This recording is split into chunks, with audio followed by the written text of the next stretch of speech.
అందరికీ మరణత. దేవుని యొక్క మహాకృపను బట్టి మరొకసారి దేవుని యొక్క వాక్యాన్ని నేర్చుకునే అవకాశాన్ని ప్రభువు మనకు అందించున్నాడు. దేవునికి మహిమ కలుగును గాక. ఆమేన్. హెబ్రీ పత్రిక 10వ అధ్యాయము 18వ వచనాన్ని ధ్యానం చేసుకుందారు. వీటి క్షమాపణ ఎక్కడ కలుగునో అక్కడ పాప పరిహారార్థ బలి ఇక్కడ ఎన్నడూను ఉండదు. ప్రార్థన చేసుకుందారు. సర్వోన్నతుడా, సర్వశక్తిమంతుడా, మీ ఘనమైన నామమునకు వందనాలు, స్తుతులు, స్తోత్రాలయ్యా. కొద్ది వారము దీవించండి, ఆశీర్వదించండి.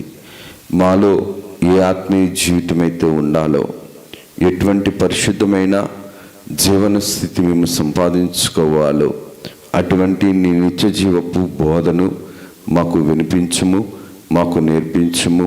మాతో మీరుండి మమ్ములను మీ యొక్క ఆత్మ పరిపూర్ణతలకు చేర్చుకొని మమ్ములను నీ చిత్తానుసారమైన విశ్వాసంలోకి నడిపించుకొని మీరే మహిమను, ఘనతను, కీర్తిని, ప్రభావములను పొందుమని మహిమనాథును, శ్రేష్ఠపాలకులను, ఏకరక్షకుడు యేసునామమున అడుగుచున్నాము తండ్రి. ఆమేన్. త్రిత్వదేవుని దీవెనలు, ఆశీర్వాదములు, శుభములు, మేలులు, ఉపకారాలు, ప్రభు తలంపులు, తలాంతులు ప్రభు మనెల్లరకు మెండుగా నిండుగా అందింపచేసి ప్రభువు మహిమ పొందును గాక. ఆమేన్. దేవుని యొక్క విశ్వాస జీవితంలో జాగ్రత్తగా మనం గమనిస్తే గనక విశ్వాస యొక్క జీవితము ప్రభు ఆత్మ సంబంధమైనది.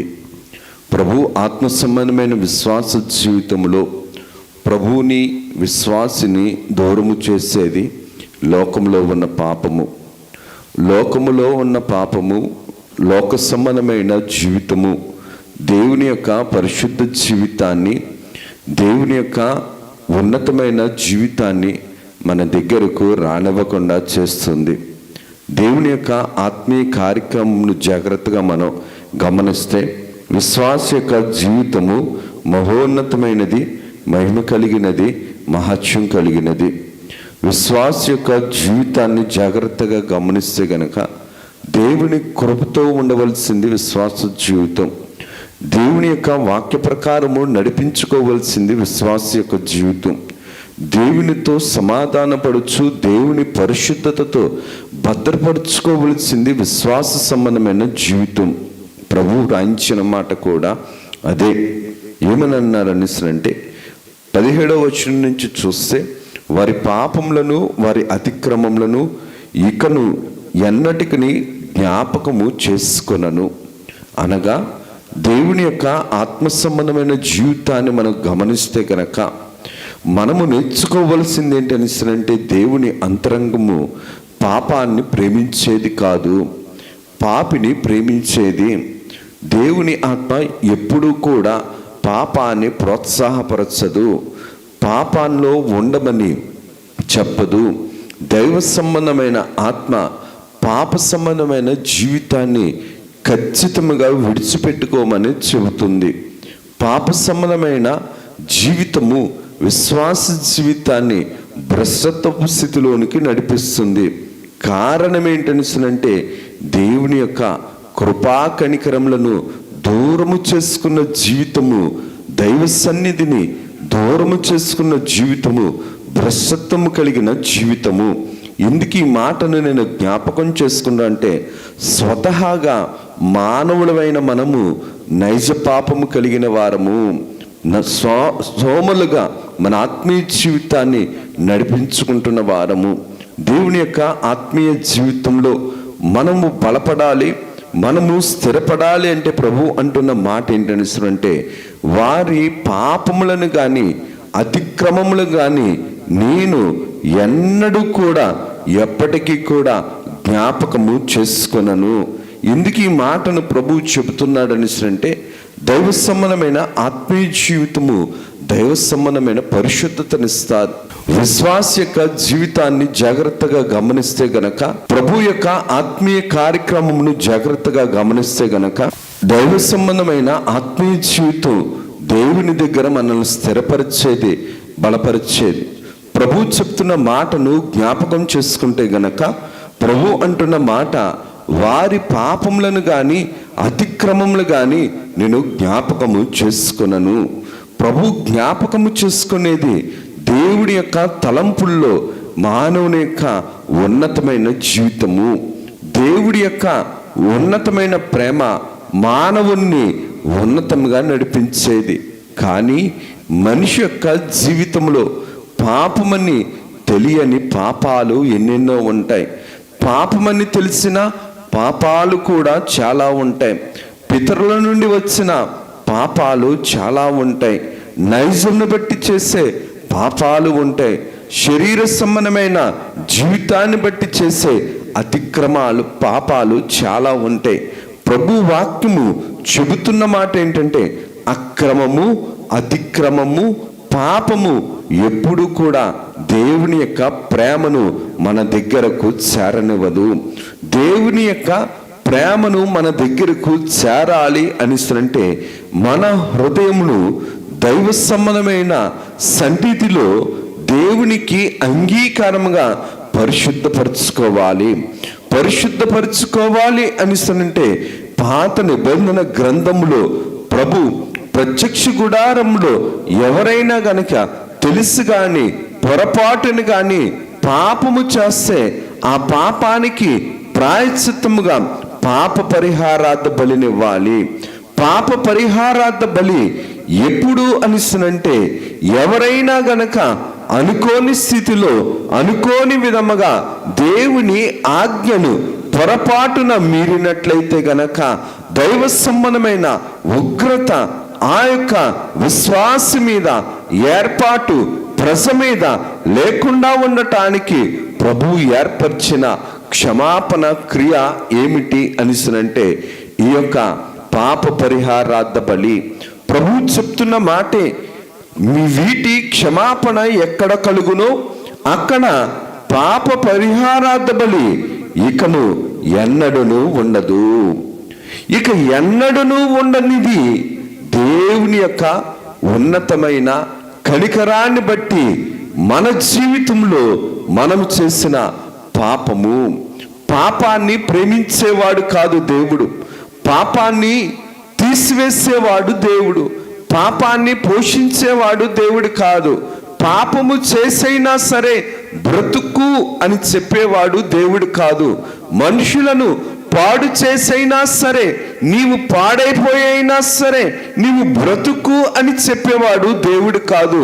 మనుషుల పతనమును కోరుకునే మనస్సు కలిగిన వారి దైవాత్మ సంబంధమైనది కాదు. కారణం ఏంటనిసనంటే దేవుని యొక్క క్రియ ఎప్పుడు కూడా ఫలింపు కలిగినది. మనిషి ఫలింపులోనికి రావాలని ఇటువంటి పతనకరమైన జీవితంలో ఎన్నడూ కూడా మానవుడు ఉండకూడదని దేవుడు మానవునికి ఇచ్చిన గొప్ప స్థితి ఏంటనిస్తానంటే పాప క్షమాపణ. పాత నిబంధన గ్రంథంలో పాప క్షమాపణ జీవితాన్ని విశ్వాసికి ఇచ్చాడు. క్రొత్త నిబంధన పాత నిబంధన గ్రంథములో జాగ్రత్తగా మనం గమనిస్తే గనక విశ్వాసిక జీవితంలో క్షమాపణ ఉన్నది. ప్రత్యక్ష గుడారంలోనికి ఎవరైతే పాప పరిహారార్థ బలిని తీసుకుని వచ్చి ఆ యొక్క బలిపీఠపు ఆ పరిశుద్ధ స్థలములో ఉన్న అడ్డు తెరకును అలాగునన్నే ఆ యొక్క ధూప వేదికకు 4 వైపులా ఏక బలి పశువు రక్తమునైతే ప్రోక్షిస్తారు దానిని బట్టి పరిశుద్ధపరచబడే స్థితిని పాత నిబంధన గ్రంథంలో తెలియచేస్తే గనక ప్రభువు క్రొత్త నిబంధన గ్రంథానికి వచ్చేటప్పటికి సంఘమైన మనకు ప్రభువు ఇచ్చిన స్థితి ఏంటనిసనంటే పాప క్షమాపణ. పాపమును క్షమించే దేవుడు పాపాన్ని ప్రేమించమని, పాపముతో ముడిపడి ఉండమని, పాప ఫలితముతో బ్రతికి ఉండమని చెప్పిన దేవుడు యేసుక్రీస్తు ప్రభువు కాదు. యేసుక్రీస్తు ప్రభు పాపమును విసర్జించుకోమని చెప్పాడు. ఆయనకున్న పేరేంటనిసంటే అతి పరిశుద్ధుడు. యేసుక్రీస్తు ప్రభు అతి పరిశుద్ధుడు అనగా దేవుని యొక్క వాక్య క్రమంలో కూడా చూస్తే గనక దేవుడు అతి పరిశుద్ధుడు. ఆయనలో కలంకము లేదు, ఏ కపటమైన స్థితి లేదు, ఏ పాపమును లేనివాడు. దేవుడు అందరి కోసము కూడా పరిశుద్ధమైన రక్తమును మనందరి కోసము కూడా ప్రోక్షింపచేసి మనకు పాప క్షమాపణిచ్చిన పరలోకపు కర్త, క్షమాపణకర్త, పరలోకపు తండ్రి, పరలోకపు అతి పరిశుద్ధుడైన దేవుడు యేసుక్రీస్తు ప్రభు. ఈ యేసుక్రీస్తు ప్రభు భూమి మీద ఉన్నప్పుడు కూడా భూలోకములో పక్షవాయువు కలవాడిని స్వస్థపరచక ముందు నీ పాపములన్నీ కూడా క్షమించబడినవి అని అన్నారు. యేసుక్రీస్తు ప్రభు పరిసయ్యులతో, ఆ యొక్క సద్దూకాయలతో మాట్లాడుతుండేటప్పుడు కూడా నడుచుట గొప్ప, లేదంటే గనక పాప క్షమాపణ గొప్ప. పాప క్షమాపణ పరిశుద్ధ జీవితాన్ని ఇస్తాది. పాప క్షమాపణ జీవితం మన యొక్క పాప రాశులను తొలగిస్తాది. విశ్వాస జీవితంలో నిరంతరము కూడా పాపము క్షమించే యేసుక్రీస్తు ప్రభు దగ్గర పాపాన్ని ఒప్పుకోవాలి, పాపాన్ని కప్పుకోకూడదు. పాపమును స్థితిని మనం దేవుని ఎదుట క్షమించే అధికారము కలిగిన యేసుక్రీస్తు ప్రభువు దగ్గర మాత్రమే మనం ఒప్పుకోగలగాలి. కారణం ఏంటనిస్తారంటే యేసుక్రీస్తు ప్రభువులో పాపము లేదు, కలంకము లేదు, ఎవరిని కూడా పాపులుగా మార్చలేదు, అపరిశుద్ధులుగా మార్చలేదు, ఎవరిని కూడా పతనము చేయలేదు, ఎవరిని కూడా పంతముతో నాశనము చేయలేదు. కానీ సైతాన్ ఏమంటదనిసరంటే యేసుక్రీస్తు ప్రభు కూడా దేవుడయ్యుండంటే ఆనాడు ఎందుకు పాపుల విషయంలో పాత నిబంధన గ్రంథములో ఉగ్రతను కుమ్మరించాడు, ఎందుకు కష్టాల పాలు చేస్తాడని చెప్పి తిరిగి దేవుని మీదే నేరాన్ని వేయించేది సైతాను. సైతాను నేరస్తుడు, నేరానికి కారకుడు, నేరానికి సూత్రధారి, నేరానికి పాత్రధారి, నేరానికి కర్త ఎవరు అనిసరంటే అపవాది. అపవాదిలో ఉన్న స్వభావం ఎప్పుడు కూడా పాపాన్ని ఒప్పుకోదు. అపవాదిలో ఉన్న స్వభావము తను చేసిన తప్పును ఎప్పుడూ కూడా ఒప్పుకోదు. అపవాది యొక్క స్వభావము పాప క్షమాపణ కోరనిది. అపవాది స్వభావము పాప నైజములో ఉంటూ పాపమును బట్టి గర్వపడేది. అపవాది స్వభావము పాప సంబంధమైన బ్రతుకును ఆధారం చేసుకుంటూ పోషింపబడాలని ఆశపడేది. కానీ ప్రభు అంటున్న మాట ఏంటంటే నీతి కోసము ఆకలి దప్పికలగల వారు ధన్యులు, వారు తృప్తిపరచబడుదురు. ఎందుకు ఈ మాటను నేను జ్ఞాపకం చేస్తున్నాను అంటే విశ్వాస జీవితము పరిశుద్ధ జీవితమై ఉండాలి, దేవునికి అంగీకారముగు జీవితమై ఉండాలి. ప్రభు అన్న మాటే నేను పరిశుద్ధుడైనట్లు మీరును పరిశుద్ధులై ఉండాలి. ప్రభు మనల్ని పరిశుద్ధంగా ఉండాలని ప్రభు కోరుకుంటున్నాడు. అనగా మనము కూడా ప్రభు పరిశుద్ధతలో ఉంచబడాలి అనిస్తనంటే మనం కూడా దైవ సన్నిధిలో మన అపరాధాలను ఒప్పుకోవాలి. ఆత్మ సంబంధమైన దుఃఖము పాప క్షమాపణ వైపు, పశ్చాత్తాపం వైపు నడిపిస్తుంది. శరీర సంబంధమైన దుఃఖము మరణము వైపు నడిపిస్తుంది అన్నట్లు దైవ సన్నిధిలో పాపమును క్షమించే దేవుని దగ్గర మన యొక్క జన్మ పాపములు ఒప్పుకోవాలి, కర్మ పాపములు ఒప్పుకోవాలి, క్రియా పాపములు ఒప్పుకోవాలి.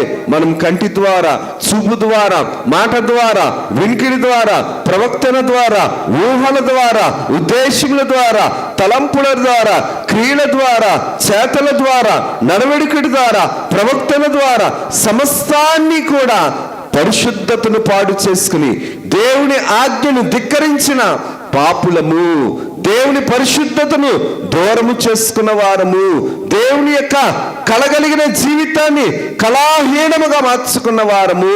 తండ్రిగారు రాసిన పాటలో చూస్తే గనక కలుగొచ్చేయలేదు దేవుడు కలలేనటువంటివి.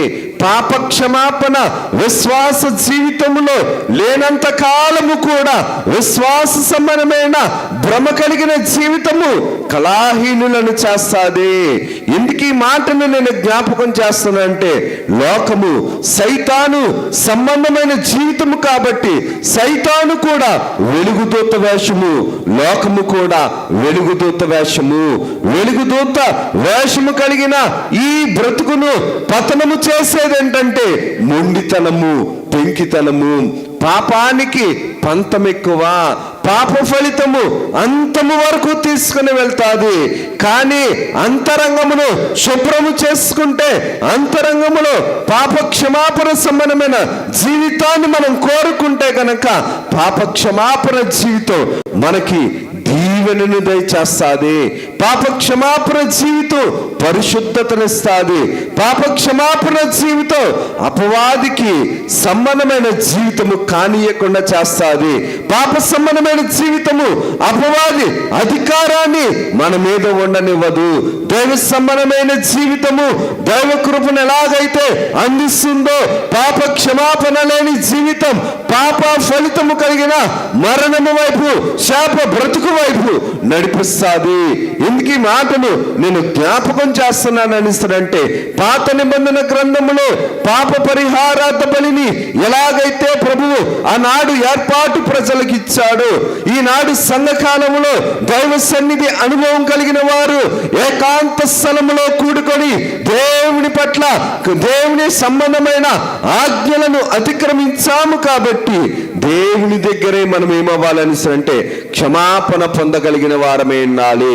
తండ్రి గారు కూడా పాటలో రాసుకొని వచ్చారు, ఎవరిను ఆయాస పెట్టి ఉన్నావు, ఎవరిని బాధ పెట్టి ఉన్నావు, ఎవరి యొక్క కార్యమును ఉన్నతముగా కాకుండా విలువ లేకుండా చేసి ఉన్నావు, వారి యొద్ద ఒప్పుకొనుము. ఎవరిని అల్లరి చేస్తావు, వారి యొద్ద ఒప్పుకొనుము. ఎందుకు ఈ మాటను నేను జ్ఞాపకం చేస్తానంటే, మనము లోక సంబంధమైన పాప సంబంధమైన జీవితంలో ఉంటూ దేవుని దగ్గర బ్రతుకురాలనుకోవడం ఎటువంటి అంటే, ఇశ్రాయేలీలు దూడకి కానుకిచ్చారు, ప్రత్యక్ష గుడారానికి కానుకిచ్చారు. ఇశ్రాయేలీలు దూడను ఒకలాగానే చూశారు, ప్రత్యక్ష గుడారాన్ని ఒకలాగానే చూశారు. అందుకనే వారి విశ్వాస జీవితము భ్రష్టత్వంలోనికి వెళ్ళిపోయింది. సంఘంలో ఉన్న మనము కూడా దేవుని లోకమును ఒకే కళ్ళు దృష్టితో, ఒకే కొలతతో, ఒకే స్థితితో చూస్తే గనక మన యొక్క విశ్వాసపు స్థితి కూడా విశ్వాస భ్రష్టత్వముగా మార్చబడతాది. లోకములో ఉన్న సైతాను దేవునికి విలువివ్వదు. దేవునితో సమానముగా పోల్చబడాలి, దేవునితో సమానంగా పూజింపబడాలని అపవాది యొక్క ఆశ. అందుకనే లోకములో ఉన్నవారు ఏమంటారని అంటే, ఏ దేవుడైనా ఒకటే కదా, ఏ దేవుడైనా ఒక్కడే అనే ముందు ఏ దేవుడు పాపము చేయకుండా పాప క్షమాపణ కలిగిన శక్తి కలిగిన అతి పరిశుద్ధుడైన దేవుడిగా ఉన్నాడనేది మనం గ్రహించుకోగలగాలి. దైవ సంబంధమైన జీవితము, దైవ సంబంధమైన కృప, దైవ సంబంధమైన క్రమము విశ్వాస యొక్క జీవితంలో ఏ నరునికైనా సరే పరిశుద్ధమైన జీవితాన్ని ఇస్తాది.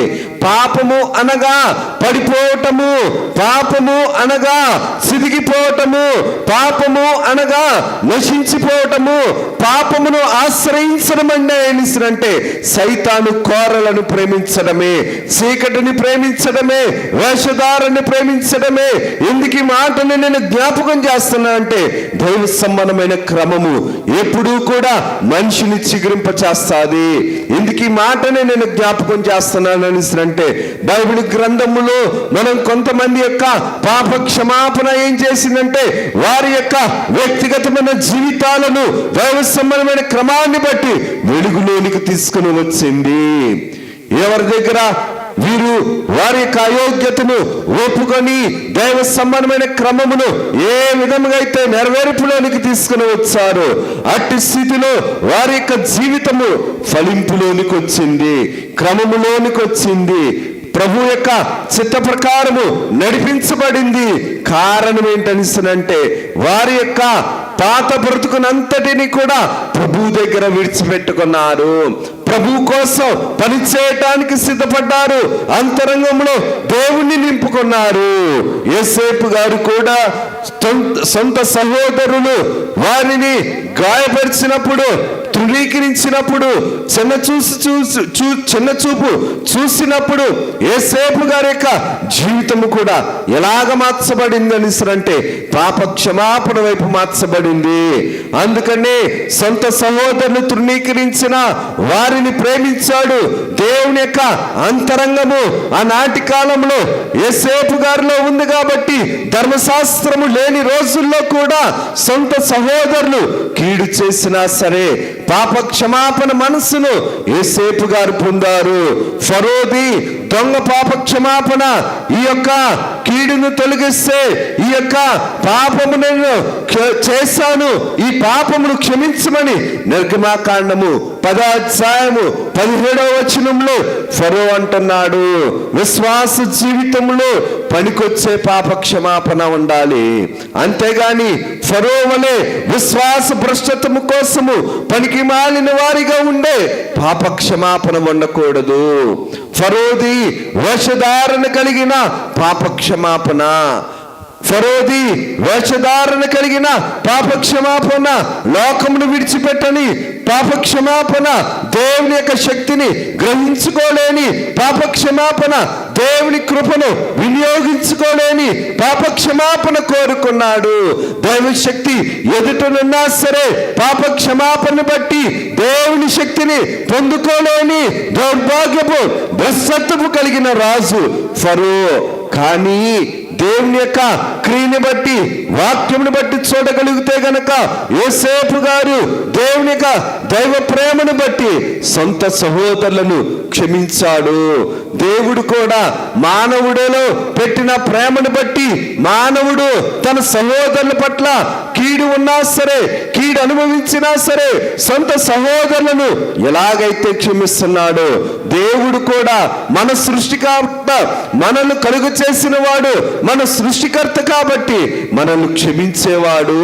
మనము ఎటువంటి వారమైనప్పటికీ కూడా దేవుని యొక్క ప్రేమ మనల్ని క్షమించే హృదయం కలిగినది. కానీ దేవుని యొక్క అంతరంగంలో బట్టి చూడగలిగితే గనుక మోషే గారి యొక్క క్షమాపణ ఎటువంటిది అంటే, అయ్యా నా యొక్క దోషములు బట్టి కాదు కానీ నీ ప్రేమను బట్టి నిన్ను అడుగుతున్నానని చెబుతూ మోషే గారు అంటారు, అయ్యా వారు నీ ఎన్నిక జనము, వారు నీ ఏర్పాటు జనము, వారు నువ్వు కోరుకుంటున్న ప్రజలు, వారి పాపములను నీవు మాత్రమే క్షమించాలయ్యా. నువ్వు క్షమించకపోతే వారి అపరాధాలు వారిని వెంటాడుతున్నాయి, వారి క్రియలు వారిని వెంటాడుతున్నాయని ఒక గొప్ప విశ్వాస నాయకుడిగా, ప్రధాన యాజకత్వము కలిగిన, దేవుడి అతి పరిశుద్ధత కలిగిన మోషే గారు ప్రజలందరి పక్షాన కూడా నేను చెడ్డవాడినైనా సరే, నేను పనికిరాని వాడిగా ఉన్నా సరే నీ ప్రజలను, ఈ యొక్క నీ ప్రజల యొక్క అపరాధాలను నీవు క్షమించు అని చెప్పి మోషే గారు పాప క్షమాపణను ఇశ్రాయేలు పక్షానంతటి మీదను కూడా కోరుకుంటున్నారు. ఎందుకు ఈ మాటను నేను జ్ఞాపకం చేస్తానంటే, దేవుడు దైవ ప్రేమను బట్టి పాప క్షమాపణ ఇచ్చేవాడు. దైవ సంబంధమైన పాప క్షమాపణ విశ్వాసాన్ని నిలబెడుతుంది. యోసేపు గారిలో ఉన్న దైవ ప్రేమ అన్నలను నిలబెట్టింది. ఫరోలో ఉన్నటువంటి దొంగ పాప క్షమాపణ ఫరో మీదకి, తన రాజ్యము మీదకి కీడును తీసుకుని వచ్చింది. కానీ మోషే గారిలో ఉన్న దైవ ప్రేమ ఇశ్రాయేలు యొక్క పాప ఫలితములన్నింటినీ పరిహారము చేయటానికి విజ్ఞాపన ప్రార్థనలు చేస్తున్నారు. ఎందుకు ఈ మాటను నేను జ్ఞాపకం చేస్తున్నానంటే, యెహోషువ గ్రంథము 24:19 చూడగలిగితే గనక, యెహోషువ గ్రంథము 24:19 చూడగలిగితే, యెహోవా పరిశుద్ధుల దేవుడు, యెహోవా పరిశుద్ధ దేవుడు, రోషము కలిగిన దేవుడు, ఆయన మీ అపరాధములను మీ పాపములను పరిహరింపని వాడు, మీరాయన్ను సేవింపలేరు. పాపము దేవుని ప్రేమను దూరం చేస్తుంది. పాపము దేవుని కృపను దూరము చేస్తుంది. పాపము దైవ సంబంధమైన ఉగ్రతను ఇశ్రాయేలు మీద, జనము మీదకు తీసుకుని వస్తుంది. దేవుడు పాపాన్ని ప్రేమించేవాడు కాదు. దేవుడు పాపాన్ని ప్రోత్సాహపరిచేవాడు కాదు. పాపమును కలుగ చేసిన వాడు దేవుడు కాదు. పాపమనగా పడిపోవుట, పరిశుద్ధత అనగా నిలవబడుట. దేవుని యొక్క కార్యక్రమంను బట్టి చూడగలిగితే గనక పాపమును కలుగు చేసిన వాడు దేవుడు కాదు. పరిశుద్ధమైన దేవుడు అనగా అతి పరిశుద్ధమైన దేవుడు. ఈ అతి పరిశుద్ధమైన దేవుడు చేతిలో నుంచి వచ్చింది ఏదైనా సరే అతి పరిశుద్ధమే. అతి పరిశుద్ధముగా ఉన్నదాన్ని చెడగొట్టినవాడు, అతి పరిశుద్ధముగా ఉన్నదాన్ని పడగొట్టినవాడు, అతి పరిశుద్ధంగా ఉన్నదాన్ని పాడు చేసినవాడు అపవాది. అపవాది ఎప్పుడు కూడా నాశనాన్ని కోరుకుంటుంది. అపవాది ఎప్పుడు కూడా పాడును కోరుకుంటుంది, చెడును కోరుకుంటుంది, పరిశుద్ధతను కోరుకోదు. కానీ ప్రభువు రాయించిన మాటను జాగ్రత్తగా గమనిస్తే గనక మీ క్షమాపణ ఎక్కడ కలుగును, వీటి క్షమాపణ ఎక్కడ కలుగును, అక్కడ పాప పరిహారపు బలి ఇకను అక్కడ ఎన్నడూను ఉండదు, ఎన్నడూను ఉండదు.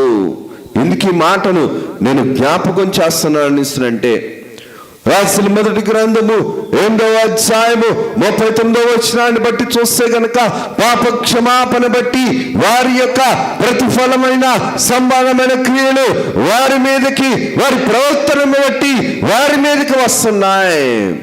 పాప క్షమాపణ దయచేసిన ప్రభువు పాప సంబంధమైన జీవితాన్ని తీసివేసగలిగిన దయగలిగిన దేవుడు, కృపా కనికరము కలిగిన దేవుడు, బాగు చేసే దేవుడు, మన మీద పాప క్షమాపణ సమానమైన జీవితాన్ని మనకు అందించి పాపము లేకుండా చేసి పరిశుద్ధమైన ప్రతిఫలాలను ఇచ్చేవాడు దేవుడైన వాడు. ఏ మనిషికి కూడా మేలుకరమైన, శుభకరమైన, ఉపకారకరమైన జీవితాన్ని ఇస్తాడు. అపకార సమానమైన జీవితాన్ని ఇచ్చేవాడు, అపకారమును ప్రేమించమని చెప్పేవాడు, అపకారము చేయమని చెప్పేవాడు, ఎగతాళిని చేయమని చెప్పేవాడు, మోసముగా బ్రతుకని చెప్పేవాడు, బలహీనతతో బ్రతుకు అని చెప్పేవాడు, ఎదుటి వాడిని పాడు చేసైనా సరే నీవు బ్రతుకు అనేవాడు. దేవుడు ఎలాగవుతాడు? దైవ సంబంధమైన ప్రేమ, దైవ సంబంధమైన కృప, దైవ సంబంధమైన జీవితము తన్ను నిలబెడుతుంది, తనను బట్టి ఎదుటి వాడిని కూడా నిలబెడుతుంది. పడిపోయేవాడిని నిలబెట్టేది దేవుని ప్రేమ, పతనమైపోతున్న వాడిని నిలబెట్టేది దేవుని ప్రేమ, ఫలింపులోనికి తీసుకుని వచ్చేది దైవ సంబంధమైన ప్రేమ. ఎందుకు ఈ మాటను నేను జ్ఞాపకం చేస్తున్నా అంటే, యెహోవా దయాళుడు, ఆయన క్షమించడానికి సిద్ధపడిన వాడు. దేవుని దగ్గర మనం క్షమాపణ పొందితే గనక మన పాప ఫలితాలన్నింటినీ కూడా, అయోగ్యతను దేవుని దగ్గర అతి దుఃఖముతో ఒప్పుకుంటే గనక దేవుడు మనకి ప్రతిఫలం ఇచ్చే దేవుడు. పాప క్షమాపణ లేని జీవితం, పాప క్షమాపణ లేని ప్రార్థనా జీవితం వ్యర్థమైనది. మానవుడు నైజాన్ని బట్టి, నైజ స్వభావాన్ని బట్టి పాపమును ప్రేమించిన వాడు, పాపమును ఆధారం చేసుకొని పోషింపబడాలనేవాడు, పాపము చేత ప్రేమించబడుతూ, పాపము చేత పోషింపబడుతూ, పాపము చేత సేవింపబడుతూ, పాపము చేత ఆధారముగా చేసుకొని, ఆశ్రయముగా చేసుకొని, ఆశలను పెంచుకొని అంతానికి నడిపించేది లోకము. అందుకనే దేవుని యొక్క వాక్య క్రమములో జాగ్రత్తగా చూస్తే గనక లోకముతో సేము, దేవునికి వైరము. లోకములో ఉన్నది పాపము, పాప ఫలితము, శాపము, వేషధారణ బ్రతుకు. అందుకనే పాపకరమైన జీవితాన్ని విడిచిపెట్టుకోవడానికి దేవుడిస్తున్న, మానవునికి ఇస్తున్న గొప్ప అవకాశం ఏంటనిసరంటే పాప క్షమాపణ. పాప క్షమాపణ మనిషిని పరిశుద్ధపరుస్తుంది, అపవాది క్రియలను లయపరుస్తుంది, అపవాదికి శక్తి లేకుండా చేస్తుంది. దేవునికి లోబడి అపవాదిని ఎదిరించుడి, అప్పుడు మీ యొద్ద నుండి వాడు పారిపోరని యాకోబు పత్రిక 4వ అధ్యాయంలో మనం చూడగలుగుతాం. ఎందుకు ఈ మాటను నేను జ్ఞాపకం చేస్తానంటే, లోకము మనలో ఉండేటప్పుడు, పాపము మనలో ఉండేటప్పుడు, ఏ లోకములో మనం ఉన్నామో, ఏ పాపములో మనం ఉన్నామో, ఏ శాపములో మనం ఉన్నామో, ఆ లోకాన్ని ఎదిరించలు, ఆ పాపాన్ని ఎదిరించలు, ఆ శాపాన్ని ఎదిరించలు, ఆ పాపమును ఆధారం చేసుకుంటాం, ఆ శాపములోనే ఉండటానికి ఇష్టపడతాం. కానీ దేవుని క్షమాపణను మనం కోరుకోం. దేవుని దగ్గర అతి దుఃఖముతో మన యొక్క పాప స్థితిని ఒప్పుకోవడానికి మనసు కానీ అంతరంగము కానీ ఆయాసపడటానికి ఇష్టపడదు. ఎందుకు ఈ మాటను నేను జ్ఞాపకం చేస్తున్నా అంటే, దేవుడు క్షమించేవాడు. తండ్రి గారు కూడా సమర్పణ ప్రార్థనలో రాసుకొని వచ్చారు, తండ్రి పాపము వలనే ఇబ్బంది, పేదరికము, అప్పుల పాలట సంభవించున్నది, ఇటుది నాకు కలిగినలా విశ్వాస మూలముగా తొలగించుకుంటకు పూనుకొని ఉన్నాను. పాపము క్షమించబడే పాపము ఉంది, క్షమించలేని పాపము ఉంది. పాపము క్షమించబడే పాపాలు ఉన్నాయి, పాపమని తెలియని పాపాలు ఉన్నాయి, క్షమించరాని పాపాలు ఉన్నాయి. పాప ఫలితమును ఆశించి కోరిన పాపాలు ఎన్నెన్నో ఉన్నాయి. మనుషులు కలుగు చేసుకున్న పాపాలు ఎన్నెన్నో ఉన్నాయి. పాప జ్ఞానముతో పాపాలను పెంచుకుంటాం, పాప జ్ఞానముతో పాప ఫలితాన్ని పెంచుకుంటాం, పాప జ్ఞానముతో పాప సంబంధమైన జీవితాన్ని అతిక్రమించడానికి ఇష్టపడతాం. పరిశుద్ధమైన జీవితాన్ని కానీ, సక్రమైన జీవితాన్ని కానీ, దైవ సంబంధమైన భయభక్తులు కలిగిన జీవితాన్ని కానీ ఆశించడానికి కానీ, కోరుకోవడానికి కానీ, కనీసం ఆలోచన చేయడానికి కానీ మనం ఇష్టపడం. ఇందుకు ఈ మాటను నేను జ్ఞాపకం చేస్తానంటే, క్షమించాలని అంటే దేవుని దగ్గర అతి పరిశుద్ధమైన లక్షణం ఎలాగైతే ఉందో, మన యొక్క ఆత్మీయ జీవితంలో కూడా ఎదుటివాడి పాపాలు క్షమించడానికి మన దగ్గర కూడా పరిశుద్ధమైన జీవితం ఉండాలి. అంతేగాని తాగుబోతాడు కలిసి తాగుతూ ఉంటే, తాగుబోతాడికి స్నేహం ఉంటుంది. తాగుబోతాడికి తప్పని తెలిసినా సరే, తప్పు తెలుసుకోలేని తప్పిదాలు చేస్తూ ఆ తాగుబోతు సేవాన్ని ఏం చేస్తుందంటే, శరీరాన్ని గొల్ల చేస్తుంది, ఇంటిని గొల్ల చేస్తుంది. పాపాన్ని ప్రేమిస్తుంది, పాపంలో ఉండటానికి ఇష్టపడుతుంది, పాపమును ఆధారం చేసుకుంటుంది. పాపము ఎప్పుడు కూడా ఇది పాపము అని చెప్పదు, ఇది తప్పు అని చెప్పదు. పాపము ఎప్పుడు కూడా పాపిని ఎప్పుడు కూడా మార్పు చెందటానికి ఇష్టపడదు. ఇందుకు ఈ మాటను నేను జ్ఞాపకం చేస్తున్నాను అనిస్తానంటే, స్వతహాగా ఆజ్ఞాతిక్రమం చేసిన వారం మనం దేవుని మాటను తృణీకరించడం అలవాటు చేసుకున్న వారం మనం, దేవుని మాటను కాదని, దేవుని క్రియలను కాదని, దైవ క్రమము కాదని పాపమును సంపాదించుకుంటున్న వారం మనం. దైవ సంబంధమైన క్రమమును ఆశించని, ఆలోచన చేయని వారం మనం. కానీ ప్రభు అంటున్న మాట ఏంటనిస్తానంటే, ప్రభువు రాయించిన మాట, వీటి క్షమాపణ ఎక్కడ ఉండునో అక్కడ పాప పరిహార్థ బలి ఇకను ఎన్నడూనూ ఉండదు. కారణం ఏంటంటే, ప్రభు అంటున్న మాట, వారి పాపములను, వారి అతిక్రమములను ఇకను ఎన్నటికని జ్ఞాపకము చేసుకొనను. ఎందుకు జ్ఞాపకం చేసుకున్నంటే, తప్పిపోయిన కుమారుడు పందుల ఆహారం తింటూ తండ్రి ప్రేమను తెలుసుకున్నాడు, తను చేసిన తప్పును తెలుసుకున్నాడు, తన యొక్క పాప స్థితి యొక్క పాప ఫలితాపు జీవితపు విలువను తెలుసుకున్నాడు, అపవాది క్రియలను తెలుసుకున్నాడు, ఎంతగా దిగజారిపోయాడో తెలుసుకున్నాడు, ఏమి పోగొట్టుకున్నాడో తెలుసుకున్నాడు, ఏ విధముగా పాడైపోయాడో తెలుసుకున్నాడు, ఏ స్థితిలో దిగజారిపోయి ఏమి తింటున్నాడో తెలుసుకున్నాడు. అంతగా దిగజార్చేసింది పాపము. దిగజార్చేదే గాని పాపము ఎదిగించేది కాదు. ఎలాగైతే వేశ్య పాపము చేస్తూ సొమ్ము చేసుకుంటుందో, ఎలాగైతే వేశ్య పాపము చేసుకుంటూ శరీరాన్ని ఆ వేషధారణగా అలంకరించుకుంటుందో, ఎలాగైతే వేశ్య పాపము చేసుకుంటూ లోకమును కలుపుకుంటుందో, పాపము కూడా వేషధారణ రూపము. పాపము కూడా హానికరమైన ఉపకారాన్ని చేస్తుంది కానీ హాని లేని ఉపకారాన్ని చేయదు. వేశ్య ఎలాగైతే హానికరమైన స్వప్రయోజనము కోసము తన క్రియను ఎలాగైతే చేస్తాదో, వేశ్య ఎలాగైతే ఉన్న శక్తిని తన యొక్క స్వార్థము కోసము లోమర్చుకుంటాదో, సొమ్మును ఎలాగైతే చేసుకుంటాదో, పాప సంబంధమైన జీవితం కూడా అటువంటిదే. లోకమును ఆధారం చేసుకుంటూ, పాపమును ప్రేమించుకుంటూ, పాపమును పోషించుకుంటూ, దైవక్రమమును ధిక్కరించడం కూడా లోక సంబంధమైన వేశ్యను ఆధారం చేసుకుని గుణవంతురాలైన స్త్రీని కోల్పోయిన జీవితం వంటిది. ఎందుకు ఈ మాటను నేను జ్ఞాపకం చేస్తున్నాను అనేసినంటే, వేషధారణ ఎలాగైతే వేశ్యలో ఉన్నదో అలాగే లోకములో కూడా ఉంది. అందుకని ప్రకటన గ్రంథంలోనికి వచ్చేటప్పటికి బబులోను వేశ్య అని పేరు అక్కడ కనబడుతుంది. లోకములో మిగిలిపోయిన వారి యొక్క సమాజ స్థితి అటువంటిది.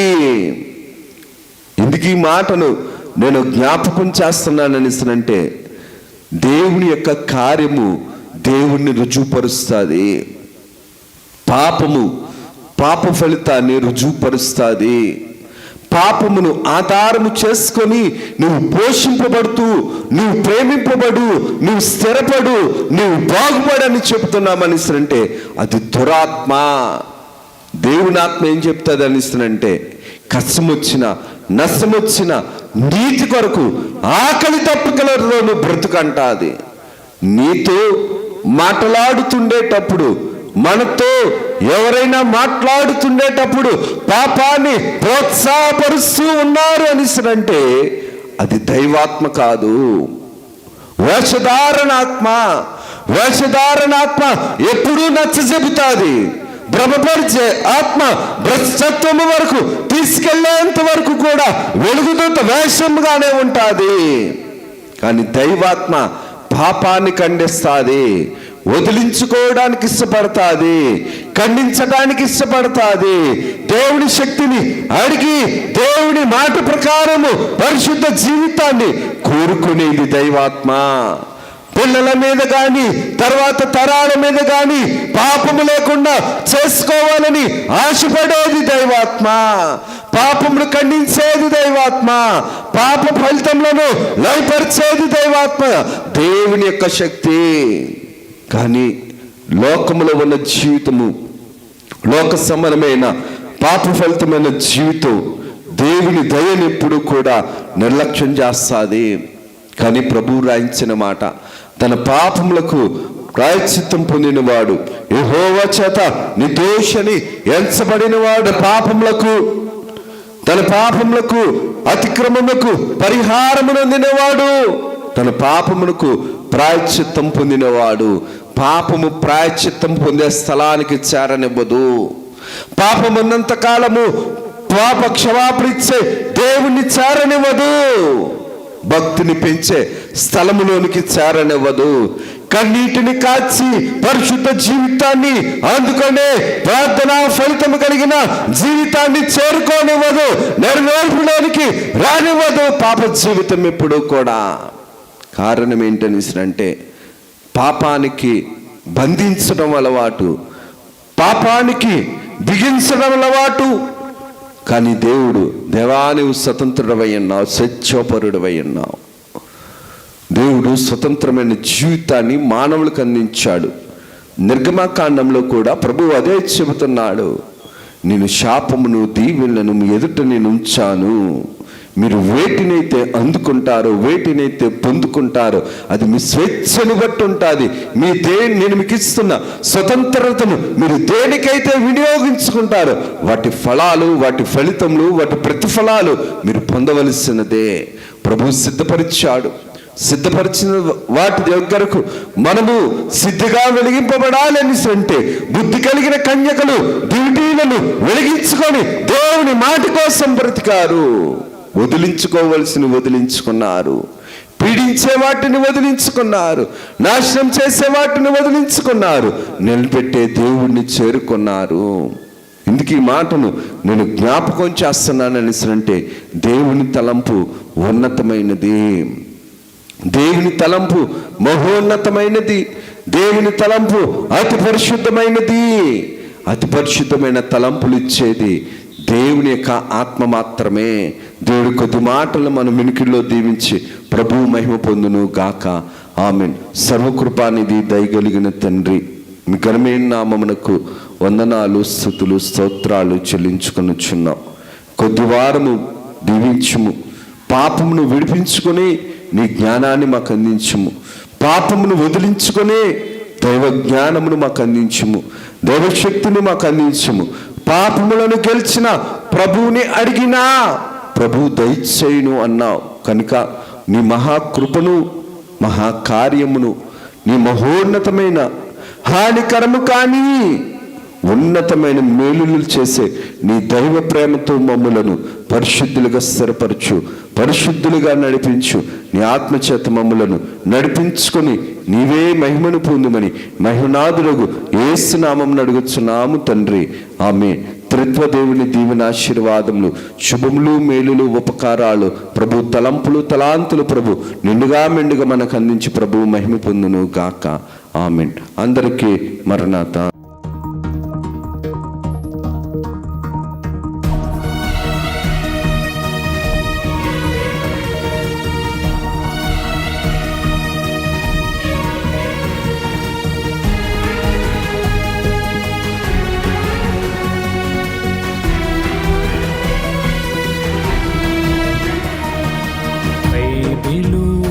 ప్రకటన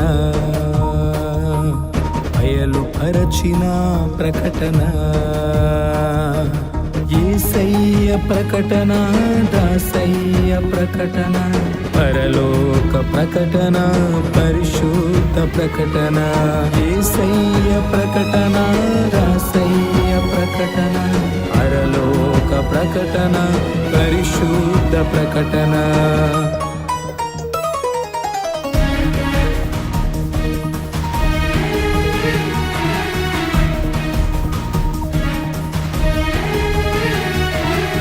ప్రకటన బైబిలు ప్రకటన, బయలుపరచిన ప్రకటన, విమలాత్మ ప్రకటన, విజయాత్మ ప్రకటన, విశ్వాసికి ప్రకటన, విజ్ఞాపన ప్రకటన. విమలాత్మ ప్రకటన, విజయాత్మ ప్రకటన, విశ్వాసికి ప్రకటన, విజ్ఞాపన ప్రకటన. ప్రకటన బైబిలు ప్రకటన, బయలుపరచిన ప్రకటన.